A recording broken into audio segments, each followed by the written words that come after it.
ఇప్పుడు హనుమంతుల వారికి తెలియాలి ఈమె ఎవరన్న విషయం. ఆయన అడిగాడు.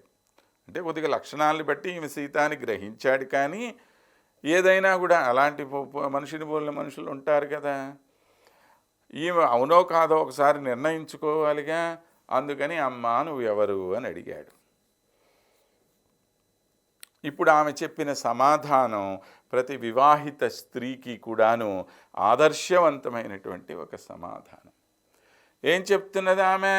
స్నుషా దశరథస్యాహం శత్రు సైన్య ప్రతాపిన అంది.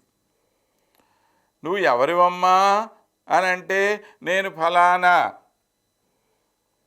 జనక మహారాజు గారి కూతుర్ని అని చెప్పలేదు. నేను మిథిలానగరం నుంచి వచ్చాను అని చెప్పలేదు. ఏమంది? అయ్యా నేను దశరథుల వారికి కోడలనండి అని చెప్పింది. రాముడికి భార్యనని కూడా చెప్పలేదండి. అది గుర్తుపెట్టుకోవాలి. ఎందుకంటే ఈ రోజుల్లో అలా చెప్పుకోవటం మహా ఫ్యాషన్ అయిపోయింది. మా ఆయన ఇట్ట, మా ఆయన అట్ట, వీళ్ళ గొప్పలు వాళ్ళు చెప్పుకోవటం తప్పితే ఆయన ఏ కుటుంబం నుంచి వచ్చాడనేటువంటి మాట చెప్పుకోవట్లే వీళ్ళు. అందుకని నేను ఫలానా దశరథ మహారాజు అనేటువంటి ఆయన యొక్క కోడలు నేను చెప్పింది ముందర. అందులోనూ మా మామగారు ఎలాంటి వారు? శత్రు సైన్య ప్రతాపిన, శత్రువులతో చాలా ఘోరంగా యుద్ధం చేసి వాళ్ళని ఓడించగలిగిన సామర్థ్యం కలిగినటువంటి మహారాజు మా మామగారు అని ఆయన గొప్పతనం చెప్పింది. ఆ తర్వాతనే తన పుట్టింటి గురించి చెప్పింది. ఏమన్నది తర్వాత? దుహితా జనకస్యాహం ధర్మతత్వార్థకోవిద అంటుంది. అంటే ఇక్కడ కేవలం అత్తగారి గొప్పతనమే కాదు, దాంతోపాటు నా పుట్టింటి గొప్పతనం కూడా ఉంది. మరి నన్ను ఇంత సంస్కారవంతంగా పెంచిన వాళ్ళు ఎవరు? మా పుట్టింటి వాళ్ళేగా. కాబట్టి వాళ్ళని తక్కువ చేసి చెప్పమని ధర్మం చెప్పట్లా మీకు.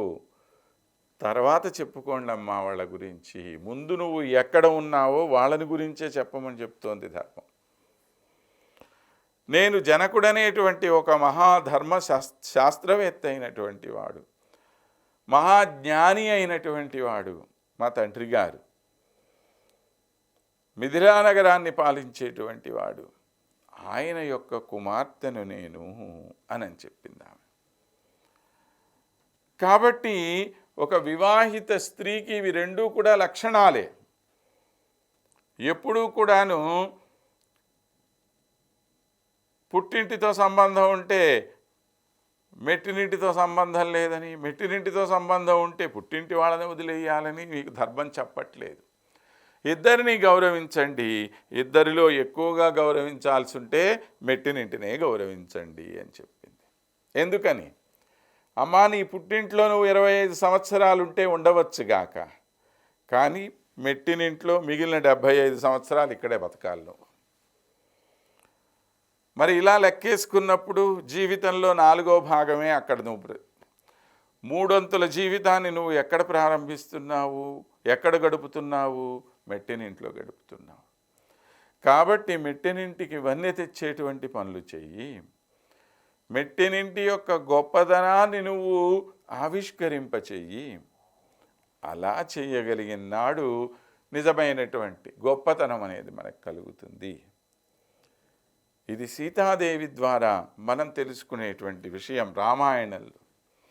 మరి అదేవిధంగా మహాభారతంలో కూడా ఎన్నో ఉపాఖ్యానాల ద్వారా మనకి తెలుస్తుంది వివాహిత స్త్రీ ఏ విధంగా ఉండాలి.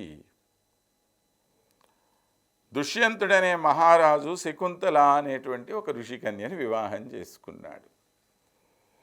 వాస్తవానికి ఒక అప్సరస ద్వారా కలిగినటువంటి ఆమె సరే ఏదో వాళ్ళిద్దరూ ఒకళ్ళనొకళ్ళు ఇష్టపడ్డారు, వివాహం చేసుకున్నారు.